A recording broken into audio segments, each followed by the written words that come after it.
Good evening and good Chodesh, and welcome to the Daily Rambam Shiur, lesson 205 and 206, Hilchos Po Adumo, from chapter 8 until 14.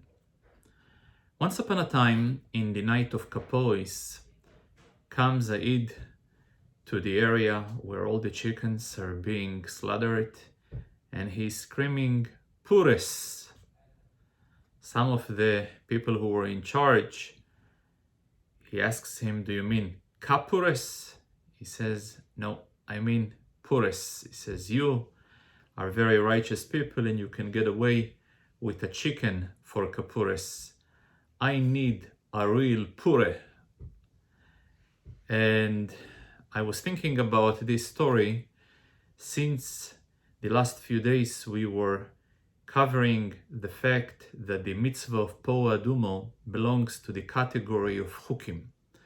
Chukim, generally speaking, is those commandments that there is no rhyme or reason in the logical rationale behind them. And typically, from our own perspective, a person will appreciate, will admire a logical mitzvah. But in reality, it's exactly the opposite. And in order to illustrate my point, I will use a moshel that Chassidus is using many times. When a person is required to do things that he is against, he's doing them against his nature, against his routine, he got to explain himself. Why will he do it? When a person is required to travel to a place he doesn't like, to do a job he doesn't have any pleasure to do, so he needs to find explanation. Well, it is necessary in order to earn a living. Well, it is necessary because this is a step which will lead me to the eventual goal of my life. It is a necessary step. Things that they are close to his personality, close to his existence, he doesn't need explanation. For example, a person will have to explain himself why would he do this unpleasant action? Why would he do something that takes away health or any type of essential? However, a person doesn't need to explain why would he like to live, why he loves life, because life is so essential and so part of him that he doesn't need explanation. Same way when it comes to mitzvahs, those type of mitzvahs which they have explanation, they in fact indicative about the distance that exists between them and godliness, that only a link of explanation will be this type of patch which will connect them. However, those type of mitzvahs without any reason, they are indicative on the fact that they are so essential that no reason is necessary. For that reason, they are called choik, because the word choik in Loshen Kodesh can mean choik from the roots of legislation, but choik is also a form of engraving.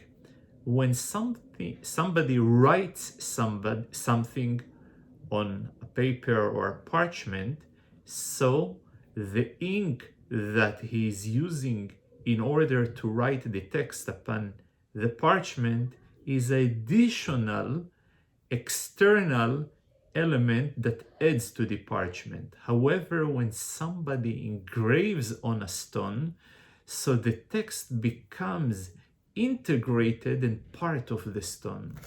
So in that sense, the fact that the mitzvah of Po Adumo happens to be from the ideal and the prototype of Zois Chukas HaTorah, this is the choik, and this is the sample of all type of choiks as we have explained before.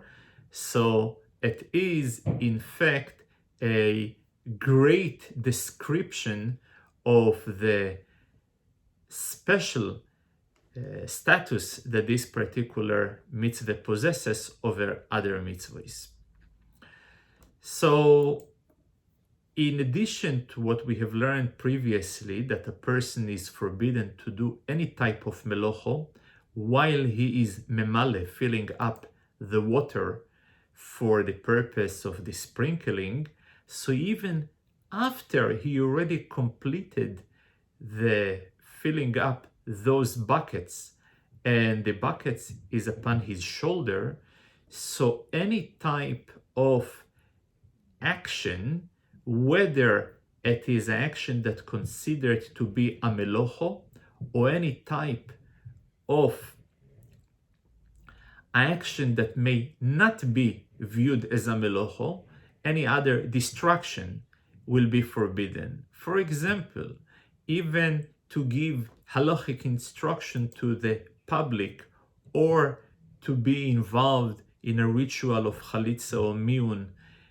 or even storing food or other important things before he gave the ashes to the water, while the water is still on his shoulder, he disqualified those water to be mei nido.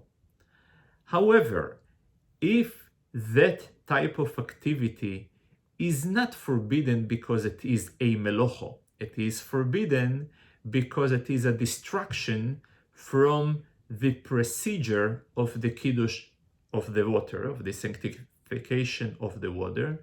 So then, if he has done it without stopping, and he is doing while he is walking, the water not going to be disqualified.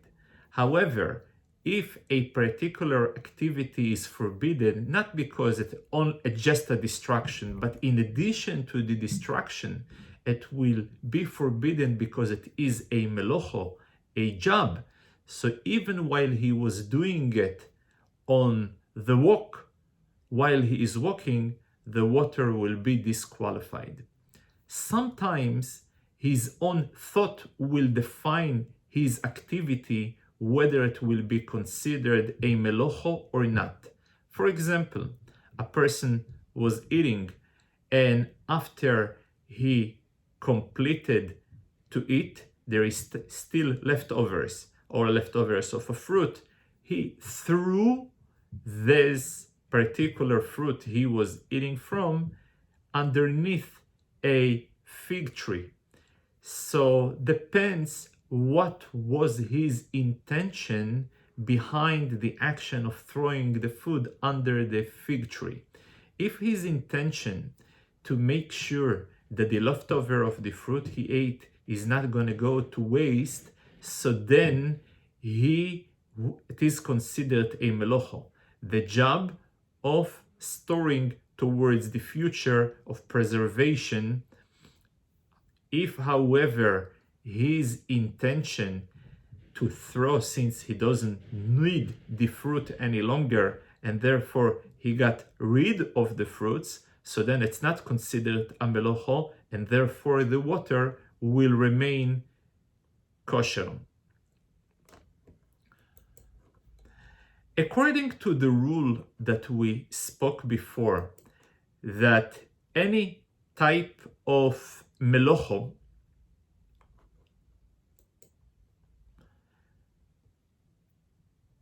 there is one more thing that needs to be said. When a person has a partner who is with him, and while he is doing the activity, the partner is guarding the water, so his involvement in any type of activity not going to disqualify the water, and the water will remain still kosher. According to the above mentioned rule, that any type of activity before the sanctification of the water will disqualify the water, So if a person was sanctifying the water in one hand and he was doing a job in the other hand, so depends. If the kiddush was made for himself, so the job in the other hand will disqualify the water, like any type of melocho that is being done before the kiddush. However, if he is sanctifying the water for his friend, so his melocho, his activity, not going to disqualify the water of his friend. If a person he is sanctifying the water for him and for his friend, so his own kiddush going to be disqualified since he is involved in the kiddush of his friend. But the water of his friend is not going to be disqualified since any activity while he is doing a kiddush for his friend is not going to disqualify the water of his friends. So let's summarize. When it comes in the activity of milui, filling up the water, whether he's filling up the water for him or for his friend, any involvement of melocho will disqualify the water. In the stage of the kiddush, right before the kiddush, so depends. If this is his own water, so his involvement will disqualify the water. However, if the water belongs to his friend, despite the involvement in any activity, the water will remain kosher. Another important rule, when he is actually disqualifying the water, in order to disqualify, the water must be in direct contact with his hand. If they are not in his hand, so depends. If there is a guard or there is no guard. If there is a guard and the water is not in his hand, the water will remain kosher. If there is no guard, the water will be pasul.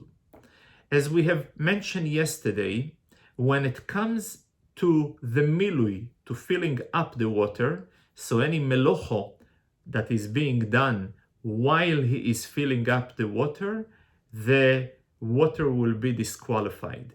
However, to get compensated for the milui, for filling up the water, it will be permitted.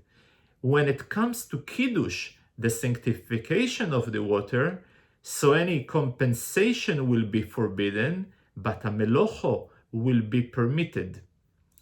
When we speak about compensation, can come in different form or shapes. For example, if a person tells to his friends, go and sanctify for me, and I will sanctify for you. So the first sanctification that his friend does it for him will be a permitted and kosher sanctification. However, the sanctification that he will do later for his friend will be considered a pasul sanctification, since at the moment that he is actually sanctifying, he was already received the compensation by his friend, first sanctifying it for him. So the earlier sanctification that was done on his behalf by his friend was the compensation that he got paid for it, and compensation in a context of kiddush is forbidden. In the second chapter, the process of the kiddush, of the sanctification of the water, is taking place, where the first stage must be the actual pouring the water into the buckets, and the second stage is spreading the ashes on top of them. If he switched the order, the water will be disqualified, will be pasul. Though it is written in the Torah that venosan olov maim chaim, which the literal translation may suggest that the water should be poured upon the ashes. Nevertheless, the translation and the interpretation of the text is implying that they should get mixed together, not in order to teach how the order should be, but the actual state of mixing must take place. A very critical item that must be taken seriously is the intention a person must have when he is spreading the ashes on top of the water. If no intention was done, for example, if the wind was the one who blew it, or his friend pushed him, and as a result of the push, the ashes were spread upon the water, so the kiddush is disqualified.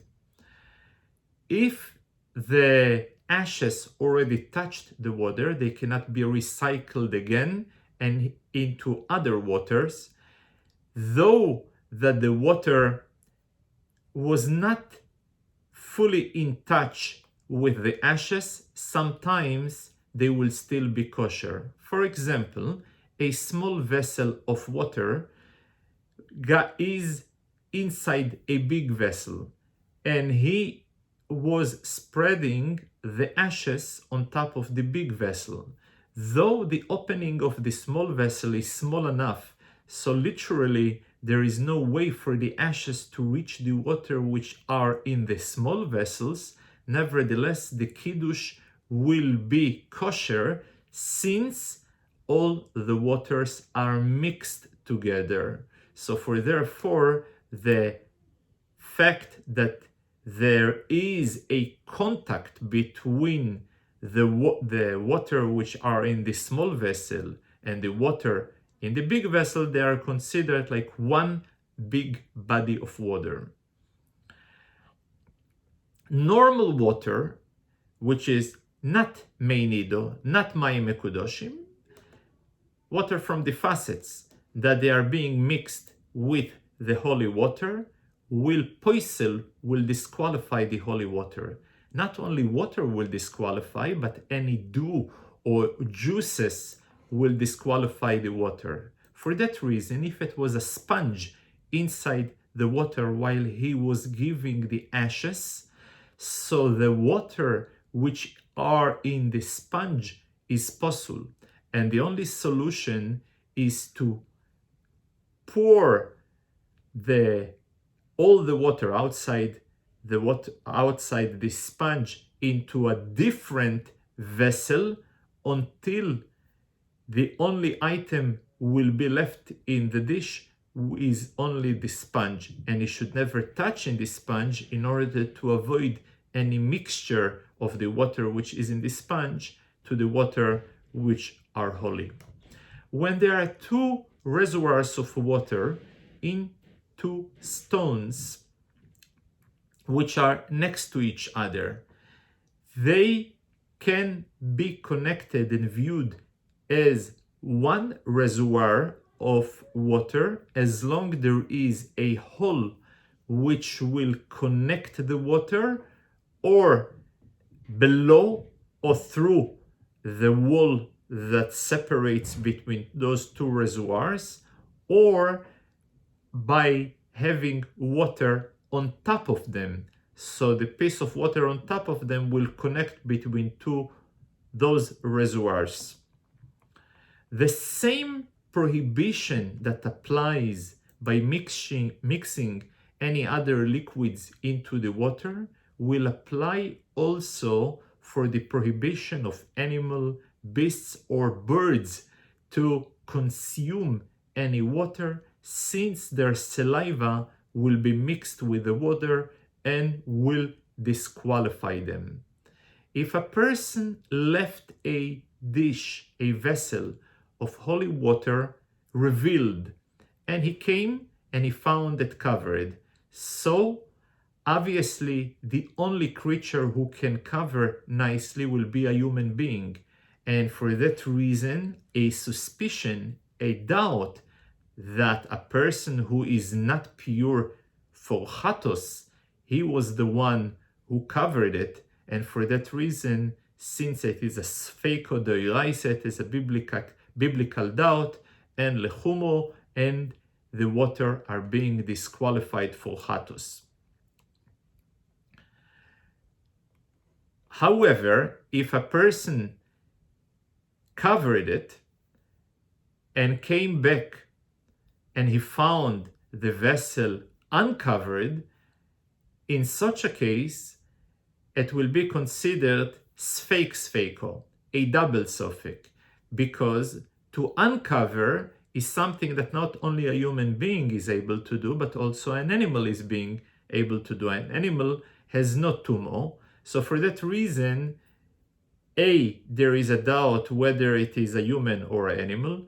B, even if it is a human, maybe it was a human that was only tohir. Since it is a sfeiko, the water will remain kosher. The third chapter is dealing with the fact that though any form of involvement or destruction while the cattle of water is upon his shoulder before sanctifying those water will disqualify the water, however, generally a person before the sanctification of the water, he can store it in his own storage as long as he wishes and take it from place to place. However, while he is transferring the item from place to place, he must pay attention to the following decree that the rabbis introduced. Generally speaking, when rabbis introducing any decree based upon an occurrence that took place, they made sure that the decree will be limited to the same parameters, to the same conditions, which are linked to the original event that inspired the decree. In the terminology of Chazal, it's called Kemaise Shehoyo. Once upon a time was a story where Maim Mekudoshim, Mei Chatos, were transported from one location to another location via the Jordan River, and it was done by a boat. They discovered underneath the boat a kezais of tumo min hameis, a kezais of a dead corpse. As a result, they made a decree. The decree was that any transportation of holy water should not be taking place in a boat on a river. For that reason, if a person was transporting not on a boat, but physically with his body on a river, it will be fine. If a person was transporting on a boat, but not on a river, on the ocean, it will be fine. As long as not all those three conditions are met, any transportation will be allowed.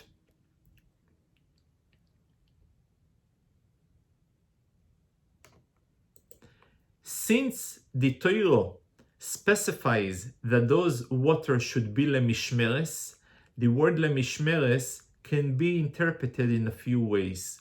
Or lemishmeres, it should be for the records, or lemishmeres for the memory, or lemishmeres to be guarded, to be respected.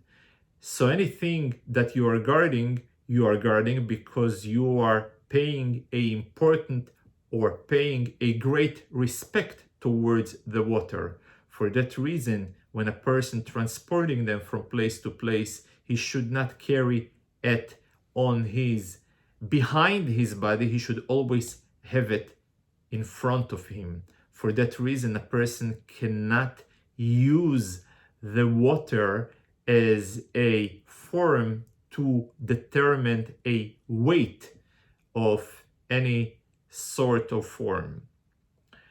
In the last part of the last chapter, the concentration is taking place around the person who actually sprinkling the water and the style of the sprinkling.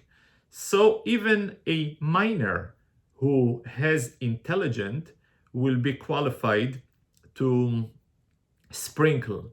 The female or a gender who is considered tumtum or androgynous, where the definition of male or female is not clear, or an infant with any intelligence will be disqualified to be doing the hazoah, do the sprinkling.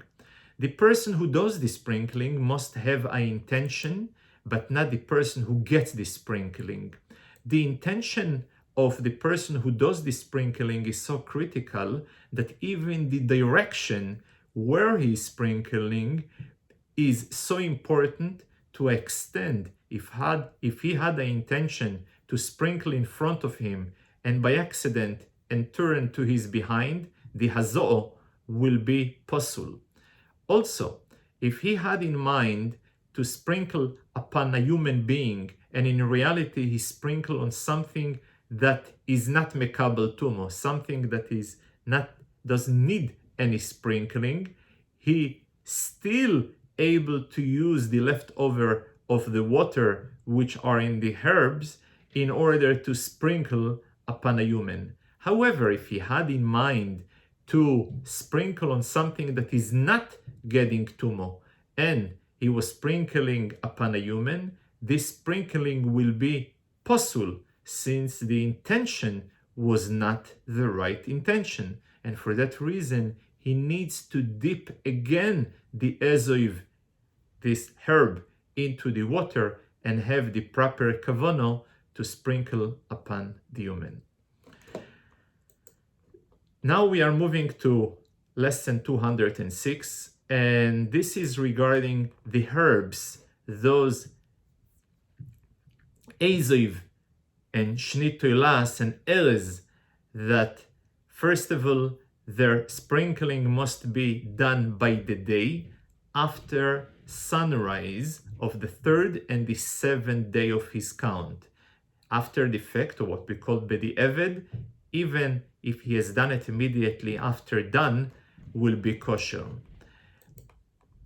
By completing the hazor, still a tvilo and ha'arev shemesh is necessary to dip himself into the mikveh and to wait for the sunset.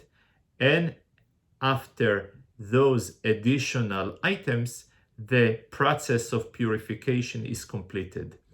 Any deviation from this timetable not only will leave him in the state of tumho, but also the water will be turned to be tomei.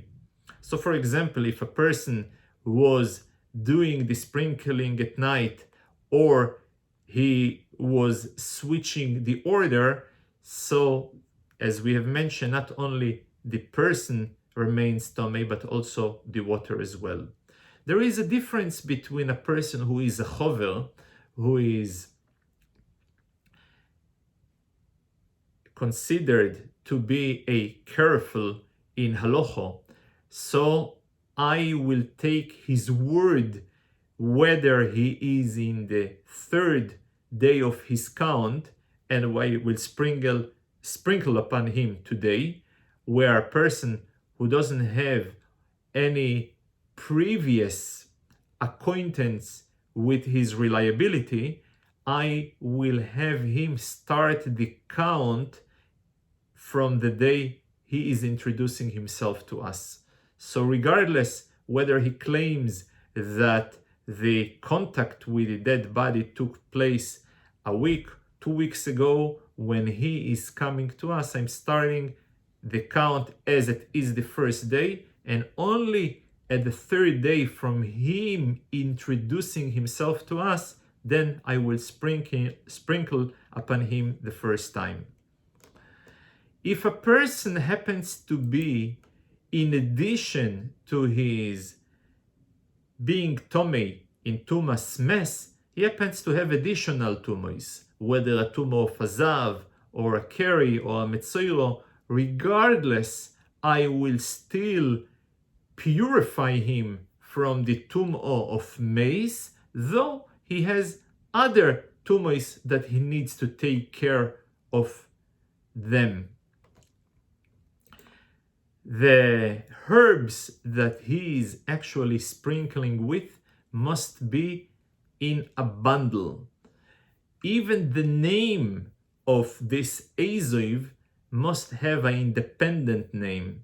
If it is a name that is attached to a certain description or a quality, will disqualify the Azoiv to be used in the process of the sprinkling.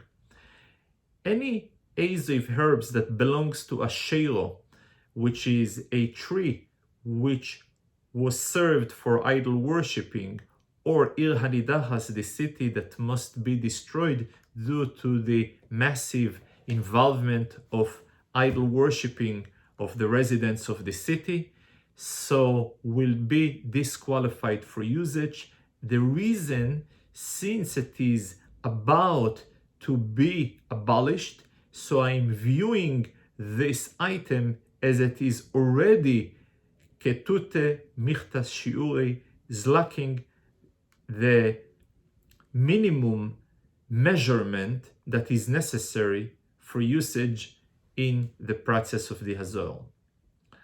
These Azoiv herbs, if he chopped it in the intention to consume it as a food product, therefore the contact with water will already turn him to be tomei, like anything that is considered to be oichlin. For that reason, he must collect the herb with the intention or of chatos, or with the intention of eitzim, of trees, in order to enable a usage for the chatos. In the second chapter, the discussion is about the amount of water that must be in contact with the object who is going through the purification process. So even one drop of water touched any area of his body that is revealed will make him tohir, will purify him.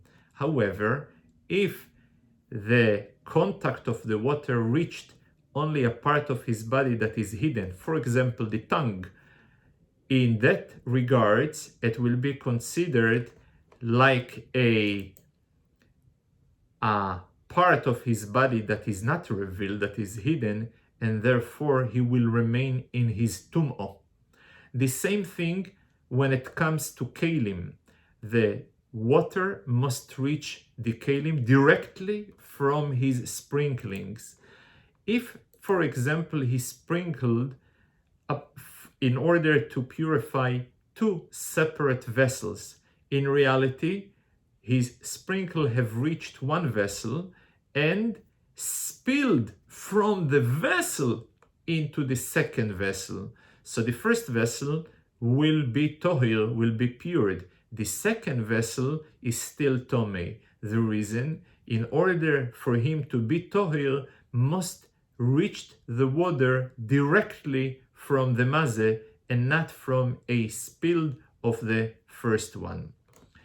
As long as you know for sure that the water has reached the object, only then it will be tohir. If you are under any doubt, the rule is ha'ameid tomei al cheskosoi. You would assume a person or an item that is still tomei upon his status quo, until you will know for sure that the status quo have changed.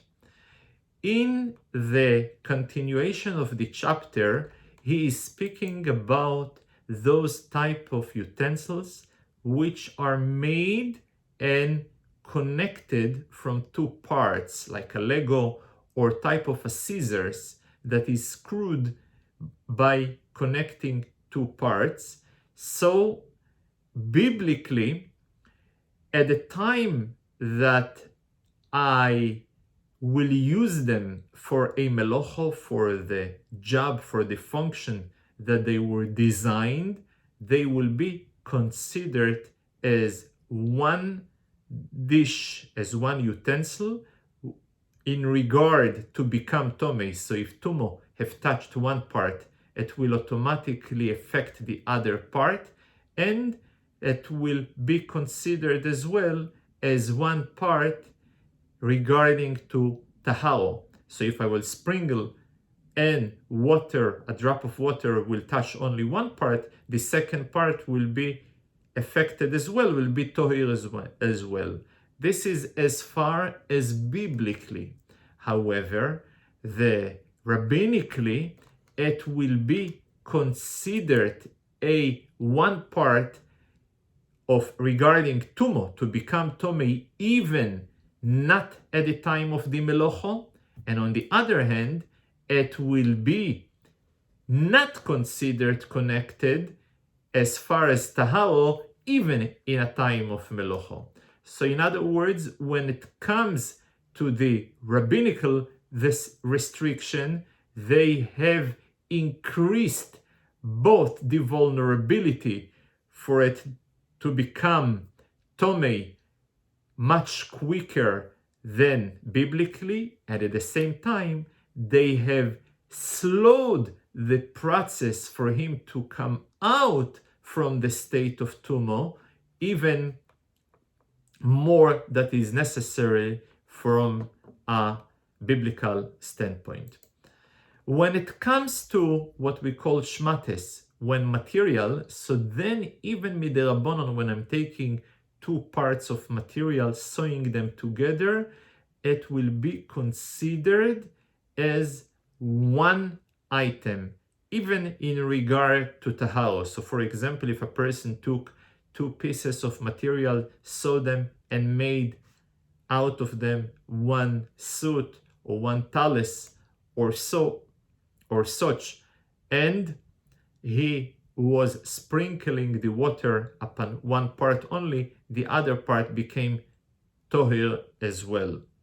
However, some temporary type of sewing of material, for example, those tags that are being attached to the garment by the cleaner, so they are, though they will be a chibu, will be a connection as far as vulnerability to tumo, but they're not going to be a connection when it comes to hazoyo.